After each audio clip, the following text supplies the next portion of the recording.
The Tom Woods Show, episode 539. Prepare to set fire to the index card of allowable opinion. Your daily dose of liberty education starts here. The Tom Woods Show. Want to know an easy way to be a hero to all your libertarian friends and relatives? With a gift subscription to libertyclassroom.com, where they can learn the history and economics they didn't get in school. Watch for a special Black Friday discount. Welcome to this roundtable discussion on the Paris attacks and the future.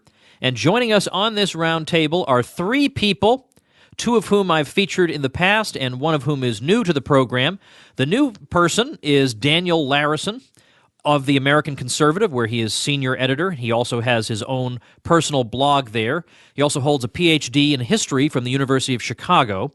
Then Daniel McAdams, who is no stranger to this program.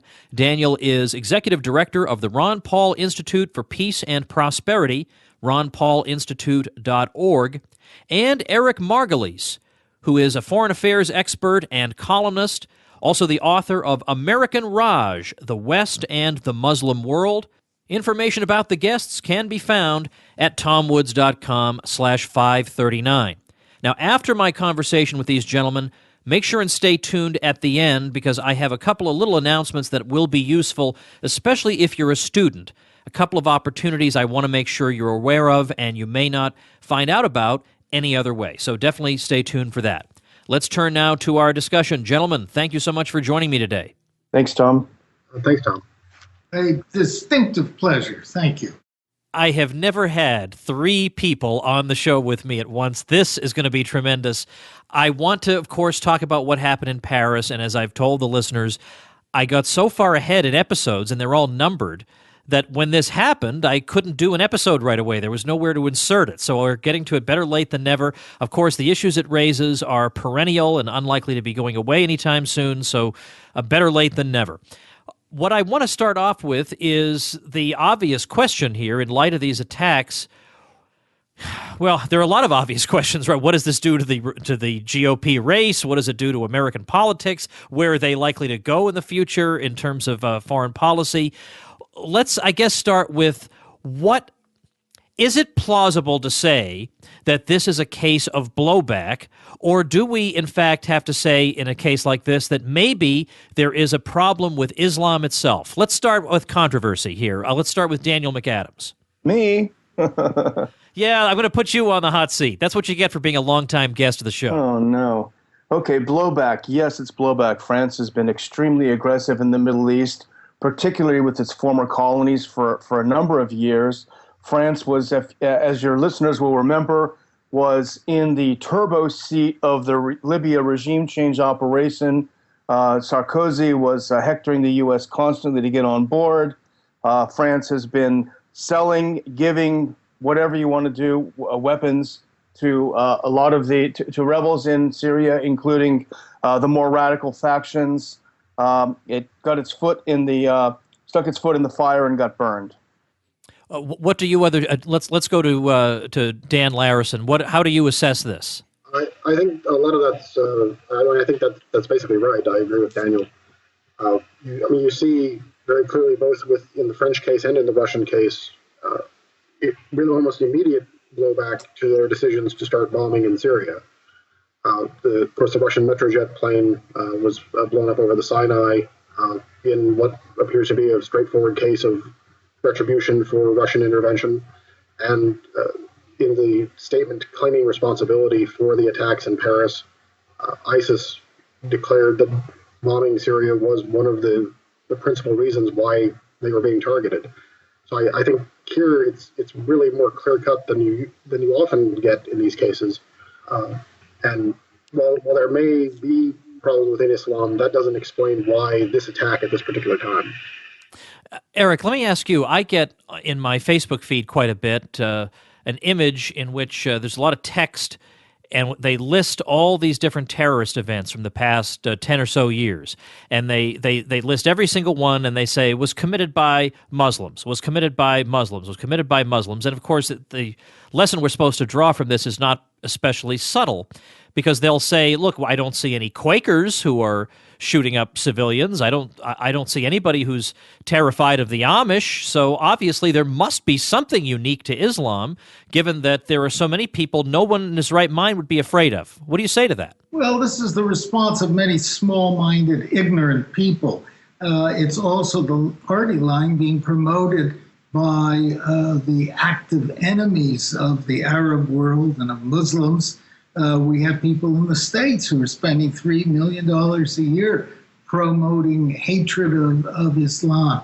It's being promoted by fundamentalist Christian religious groups here who embarked on some kind of crusade.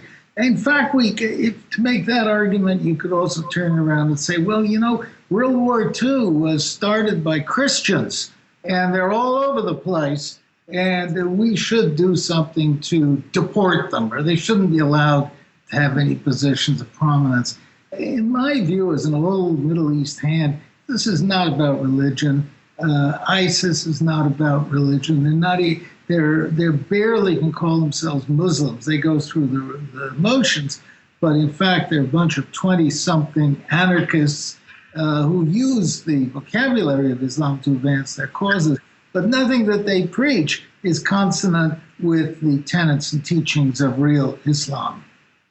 Well, I do have to say, that, even though I'm not an expert on Islam, I do know something about Christianity, and I know something about Catholicism, and I find that a lot of times people, when they know that I'm a theologically conservative Catholic, they think they know a lot of other things about me. They think they know what my foreign policy is, and they don't. I have exactly the opposite foreign policy of what a lot of people who describe themselves religiously the way I do have. And so a lot of times I myself find myself saying, well, yeah, I think I'm actually upholding what would be a Christian foreign policy, unlike 99% of the people who call themselves Christians. So I do find myself in rather a similar situation quite a bit of the time.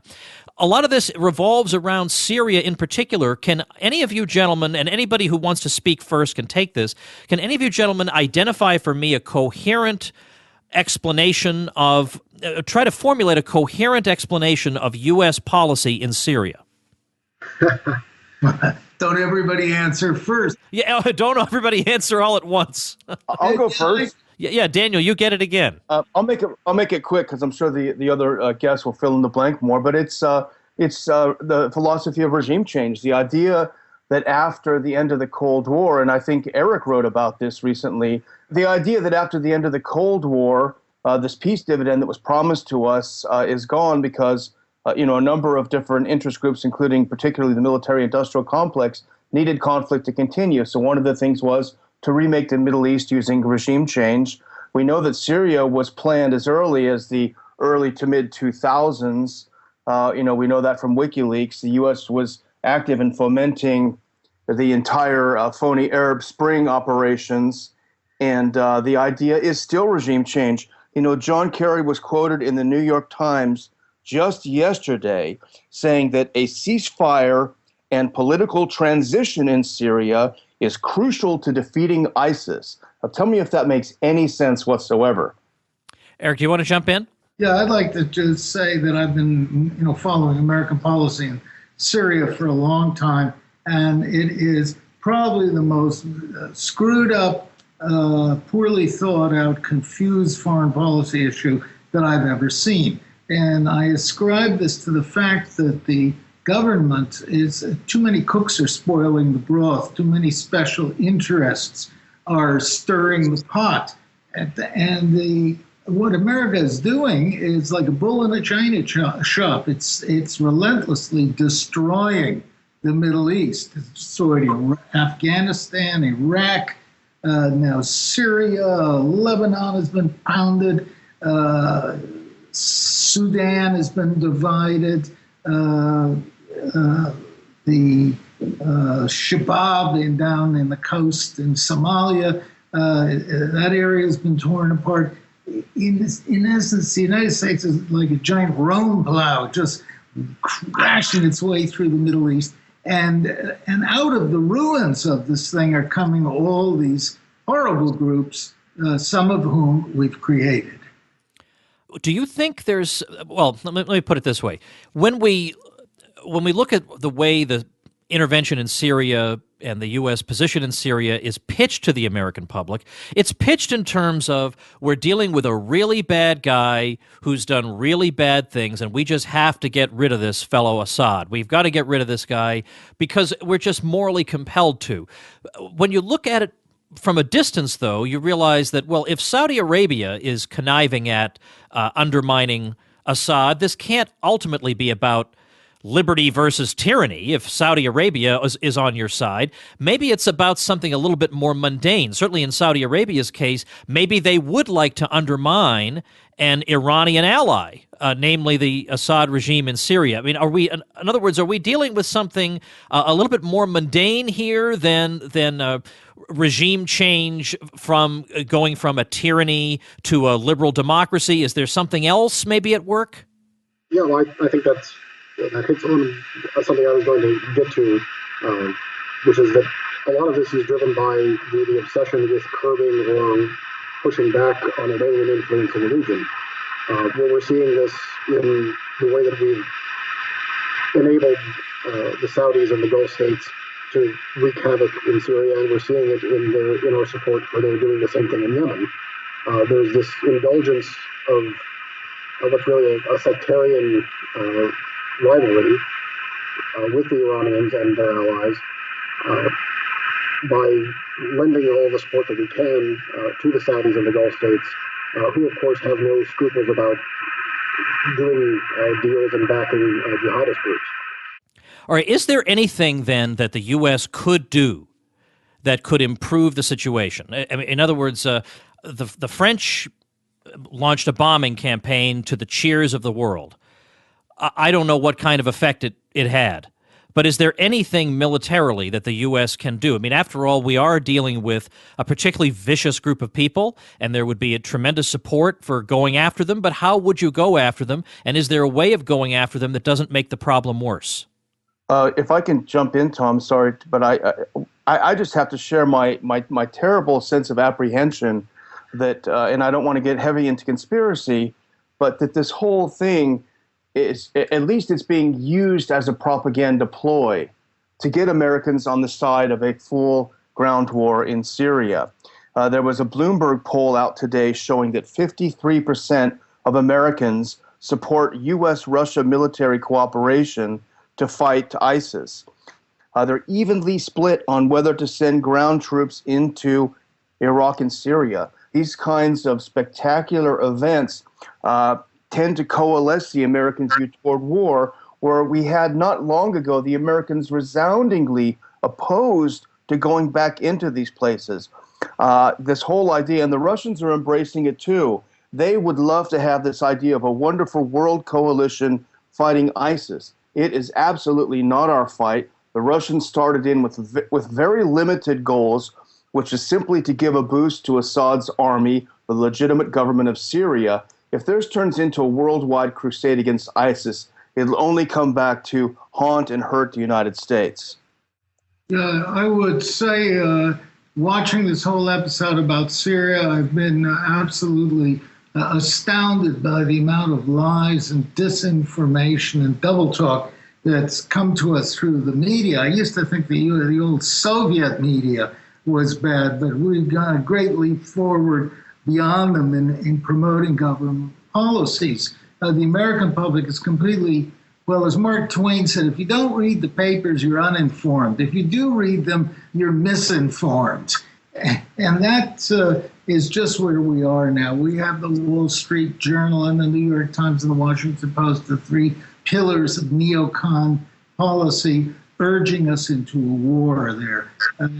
We are completely blanked out news about Saudi backing for ISIS and for American backing. After all, we and the Saudis created ISIS, or helped create them. We midwifed ISIS, hoping that they would be the mujahideen of the year 2005, and we would go and turn them against, first of all, the Syrians, as you said, who were allied with Iran, but also eventually against Iran, too, and they could be used in Afghanistan. That's the other hope, to be turned against Taliban. So this is our monster that we've created, but we can't admit that this monster's run out of control now. and is a bloody bunch of lunatics. But war in that region would benefit only one country, and that is the Israelis, who would love to see Syria torn apart, would love to see Syria's Golan Heights sort of vanish from Syrian control forever, and would get some room for possible expansion to the east. Eric, would you mind if I asked you to flesh out a bit the argument that the U.S. husbanded ISIS in one way or another? Because, I know I've heard the claim, but I'd like to hear some specifics about it, because people are going to find that controversial. Well, yes, of course. People generally in the States don't know that ISIS began in the American prison camps in Iraq, or that about half of the senior membership of ISIS, if not more, are former officers of Saddam Hussein's Republican Guards. You know, when we invaded Iraq, President Saddam, I would say, because we never give him his right title, President Saddam said this will be the mother of all battles, and we laughed at him. But here we are, years later, still fighting in Iraq and still fighting in this area. The finance for the ISIS was done largely by Saudi Arabia. The arms were provided from Turkey, which has its own acts in this conflict for weird reasons, was provided through Turkey and the Gulf states. And I believe firmly that we have secreted special forces, U.S. and French particularly, into the battle in Syria, that the CIA organized the original uprising against President Assad, which was a cookie-cutter carbon copy of the way the uprising was started against Gaddafi in Libya. So all roads point to Western backing. The Russians have been saying this forever, and for once they're right. But what about this? And anybody can take this one. This is the sort of argument I will read in the press all the time. If there's an attack of this nature that is absolutely barbaric on the French civilian population, and the French response is to then withdraw from the Middle East and more or less abandon its policy, then this will be viewed as a sign of weakness, and the French will actually wind up suffering further as a result, that they have to project an image of strength after an attack like this, because that's what these people understand. Anybody want to respond? Well, I think one of the things that you come across with that is that almost everyone that makes that claim has always been agitating for a more aggressive policy in Syria or anywhere else in the region. There's always this claim that the failure to do that, quote-unquote failure to do that, will project weakness, but it's never actually put to the test. Why is someone going to come after them more aggressively if they withdraw from Syria, if they stop bombing Syria? It doesn't really follow, especially if you accept that they have been attacked because they started bombing Syria. It seems politically untenable for a politician, say President Hollande, to advocate for such a policy in the wake of these attacks, and yet that would clearly be the more responsible thing for him to do. Well, go ahead. I'm sorry, Tom. I was just going to say, in some ways, the horse may be out of the barn, because France's immigration policy has been pretty liberal, so to speak, when it comes to Muslims, and I'm not, necessarily advocating for closed borders, but they may have already let it out. But if I can just respond with an anecdote on your previous question, if you recognize that alcohol is destroying your body and health, but you say, well, I can't quit drinking, it'll just be a sign of weakness. If you're doing something that's causing problems, the sign of strength is to stop doing it. And if French intervention in the Middle East is causing these sorts of problems, the solution, the sign of strength would be to stop doing it. Well, that's right. If I may add that, another angle to this, which has been poorly addressed, is the fact that the French are up to so many machinations in the Levant, that there are beliefs, it's certainly in the Middle East, that the French are intent on reestablishing their sphere of influence over Lebanon and Syria. that France and Syria have been at scimitars drawn for decades over Lebanon, which France is seeking to dominate. So never mind add all this what France is doing in sub-Saharan Africa, but don't forget also Algeria, where I remember covering the Algerian War. And, people are saying, oh, this is the worst atrocity, this shooting last weekend that's ever happened in Paris. Not true. The worst atrocity, I was there when it happened. 200 Algerians who were demonstrating for independence of Algeria were beaten to death, were shot, and thrown in the Seine River. Atrocities committed against Arabs don't seem to count as much against white Europeans. With the attacks that ISIS has made, the orange jumpsuits for its victims that it shows, clear reference to Guantanamo prisoners, burning a pilot alive, horrible, in a cage. These other bombings and things, they all are staged by ISIS as retaliation. I'm not trying to justify them in any way, but we have to understand what the thinking is of this outlaw group. In social media, there has been quite a bit of activity among self-described conservatives in the days following the attacks, and I have seen myself, I've seen images of nuclear explosions saying that maybe what these people need is the bright light of freedom. It's a reference to a nuclear weapon being used against them, and people are cheering this. These are the conservatives who lecture us all day long about moral relativism being what's going to undo America. But I am seeing more and more calls for this, and apparently the other day Ted Cruz was saying we have to just take this war where it needs to go and not be so concerned about civilian casualties. I don't even think I have a question here. I think I just need some comment about this, because was the conservative movement always like this? Were they always acting this way and I just didn't notice it because I was a conservative at the time? I don't know. Well, once upon a time, there were very strong conservative voices speaking out against the first use of nuclear weapons by our government at the end of World War II. There were, Richard Weaver, for instance, found the use of nuclear weapons appalling. And there are certainly many people over the years that have echoed those same sentiments. What you see with these sorts of calls for mass murder, which is what they are, is the complete failure to respect the sorts of principles of protecting civilian life that ought to be paramount for us, but which sadly are not.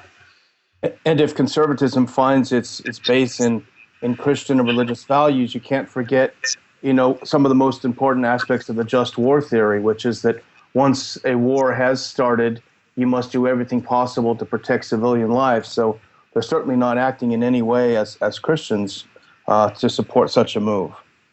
There was a poll which I quoted in my book, American Mirage, that was taken shortly before the invasion of Iraq. A reputable poll, and by Scripps or some other good organization. And they found that almost over 80%, maybe it was 85% of evangelical Christians who had been queried were ardent supporters of attacking Iraq and invading Iraq. These were the Christians. Somehow our American version of Christianity, which is completely different from that in Europe, has gone off the tracks and become a very militant organization. And the conservatives, other polls show 45% of people who call themselves Republicans also call themselves born-again Christians. And they get their information from these Bible TV preachers and from religious stations and of course, Fox News, but not from the real world. And they're very militant too. And, if they lived 50 years ago, we'd be calling these people either imperialists or kind of neo-fascists, but now we call them conservatives. I think it's fair to say that American political rhetoric is likely to get even more hawkish than it's already been. And we see that among the Republicans, but obviously Hillary Clinton will get even more hawkish. So no matter who the nominee is in either party, I mean, at least going by the current poll numbers, seems pretty likely we're going to have two hawks debating each other, trying to out-hawk each other in the lead up to the 2016 election with a new president in power. Now, I mean, this is still a ways away. It's possible that Obama could do something, but it seems that American policy could be on the verge of taking another hawkish sort of turn. Now, given that ISIS is obviously not invincible, I mean, is it metaphysically impossible that there could be a military campaign that could be successful against them, given that it's at least plausible that one could be tried? One could be tried. The question is, what is the cost that Americans are actually willing to bear versus what they think they're willing to bear at the beginning? When these campaigns begin, there's often a great surge of support for them, but as the costs begin to roll and as casualties begin to be taken and more Americans lose their lives, the public pretty quickly sours on these missions, especially when they don't seem to have a clear goal or clear end. And any sort of ground campaign in Syria would not be limited, I fear, only to eliminating ISIS. It would then be diverted against the Syrian government. And even if that's not the case, U.S. soldiers would still be stuck in Syria as some sort of stabilizing force for who knows how long. So that's the real concern. It's not that it couldn't be done, but it would be done at such a high cost. And there's no compelling interest for the U.S. to do it. I would just say that I think it is pretty close to metaphysically impossible. I think Dan has some points, but it's pretty close to metaphysically impossible because this war against ISIS, this war against terrorism, is a war against a philosophy, is a war against a tactic. It ignores the impetus for that tactic, and the impetus is Western intervention in the region, American intervention. You know, Professor Robert Pape studied this. It's in his famous book. It's a war against this, and if you continue doing this, no matter how many people you kill, there will always be someone else to come. Just as we would not want to be occupied and meddled with and told what to do, the same is true for people in the Middle East. Well, and on top of that, I could add that there are elements, pressure groups in the United States who want to see American troops go into Syria precisely to fight the Syrian army and then go on to fight Iran, having failed to force Iran to give up completely its nuclear capabilities, even civilian ones. The idea is now to provoke a war with Iran, which would allow for them to be wrecked. The idea that how many wars have we fought? I was in the Army during the Vietnam days. We got our derrieres kicked there. We lost the war in Afghanistan. We lost the war in Iraq. And yet here we are advising people on how to fight wars and now threatening to send troops. Our constant reaction to complex foreign policy issues is bombardment and sending in the special forces. Unfortunately, most of our politicians in Washington have no knowledge or negative knowledge of the Middle East. Look at this Ted Cruz. Look at Dr. What's-his-name, who doesn't know that the Chinese aren't in Syria. Foreigners looking at this are horrified.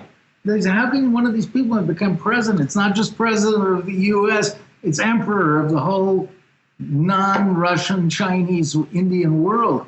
And it's terrifying that people of so little knowledge are allowed to fulminate and push a pro-war line. Well, I want to let you gentlemen go. I'm just wondering the likelihood that we'll see substantial U.S. intervention in the wake of these attacks. Let's say over the next 12 months, 12 to 18 months, let's allow for the new president. Hard to predict what sorts of it's a hard question I'm asking you. But the fact is that since Afghanistan and Iraq have begun to wind down, there hasn't been a huge appetite for intervention, but now it seems among the public maybe there is. Do you think we're going to get it? What's it going to look like? Well, this is all media manipulation. In the past 24 hours, 164 people have been killed or wounded in Yemen. but the world does not care at all because these are the victims of us and our allies, the Saudi Arabians. There's just no concern. So this is ginned up. Here's the real danger, in my opinion. If people like Lindsey Graham, and by no means is he alone, but he tweeted today that he's going to introduce an authorization for the use of military force against ISIS. And listen how he describes it. Not limited by time, geography, or means. If you let that sink in for a second, it's not very hard to extrapolate that he's thinking about drone strikes on Americans on American soil. If you think about it, put it together. So the real danger is to us at home, from our own government, from the people in Washington using this to have a wider war. Will the U.S. be on the ground in Syria soon in a big way? My bet would be yes. That's my fear as well. But, certainly by the time you have the next administration, there is going to be a big push for escalation, and Congress is clearly not interested in bringing that in. In fact, almost everyone in Congress is going to be in favor of it, I imagine. And the problem is not so much that there's a public appetite for more intervention, but that there isn't substantial and really overwhelming opposition to it.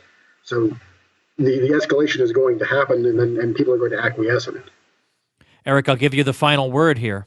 Thank you. I'm afraid I agree with my colleagues that there will be another attack. I'm surprised that there hasn't been a major attack in London. It's probably in the works, and one against the United States seems to be inevitable, an incident. It can be 2 or 3 guys with Kalashnikovs, but it's enough to stir up pandemonium, race fear, religious hatred in the United States. We see it busting out all over. So yes, there will be an American intervention because of bombing ISIS. Can you imagine? We have the U.S., French, Russian, and up until recently, Canadian Air Force, plus the Arab states, bombing this miserable little town of Raqqa in Iraq. I saw heavy bombers being used yesterday. We're making the sand bounce there. And that is not going to solve the problem. We will send troops. And if we do send troops, they're going to end up chasing these ISIS people all over Mesopotamia.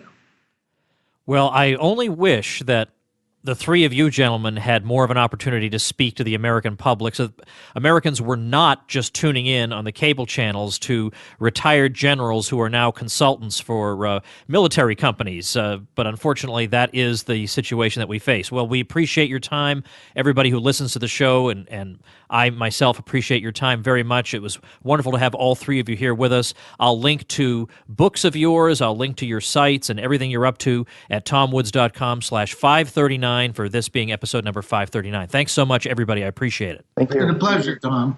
All right, tomwoods.com/539 is where to go for more on this topic. Also, I'm going to be linking at tomwoods.com/539 the following 2 items, which are important primarily to students. And the first of them is the Austrian Student Scholars Conference, which is taking place February 26th and 27th, 2016 at Grove City College in Grove City, Pennsylvania. I keynoted this event several years ago, so I can tell you from firsthand experience, it's a wonderful event, and it's a great opportunity for you, even as an undergraduate, although it's also for graduate students, to have an opportunity to give a paper at a professional conference. This will give you a leg up compared to basically almost anybody else. But it's not only a wonderful opportunity to present a paper, to listen to presentations, to get to know other young Austrian scholars, but also there's prize money. $1,500 for the first place paper, then $1,000 for the second place paper, and $500 for the third place paper. And incidentally, when I mentioned this conference a couple years ago here on the show, a listener of the show heard the announcement, submitted a paper proposal, went to the conference, delivered the paper, and won the first prize. How about that? So let's keep the Tom Woods Show dynasty going, winning the prizes over at the Austrian Student Scholars Conference. So you can check that out. I will be linking to it at tomwoods.com/539. If you don't remember that number, you can always Google Austrian Student Scholars Conference, and the page will come right up. The second thing is the Mises Institute is now taking applications for their summer fellow program. This was really my favorite thing about the Mises Institute when I was there. I used to be a resident scholar at the Mises Institute from 2006 to 2010, so I lived right in Auburn, Alabama, and my family and I always looked forward to the arrival of the summer fellows every summer because these were wonderful people to get to know. We used to have parties over at our house. These are some of my fondest memories, and it's an opportunity, the fellows program, to work on what we hope will become a publishable article that, again, will be something that will make you stand out on the academic job market. So this is primarily for graduate students, and you'll be able to work under the supervision of Academic Vice President Joe Salerno and also Senior Fellow Mark Thornton. So it's a tremendous opportunity. It's really going to be the summer of a lifetime for you. So if that holds any interest for you, then to also check out tomwoods.com/539 because I will link to the Mises Institute's Summer Fellows program on that page. All right, that's all I have to tell you for today. Thanks for listening. Become a smarter libertarian in just 30 minutes a day. Visit tomwoods.com to subscribe to the show for free, and we'll see you next time.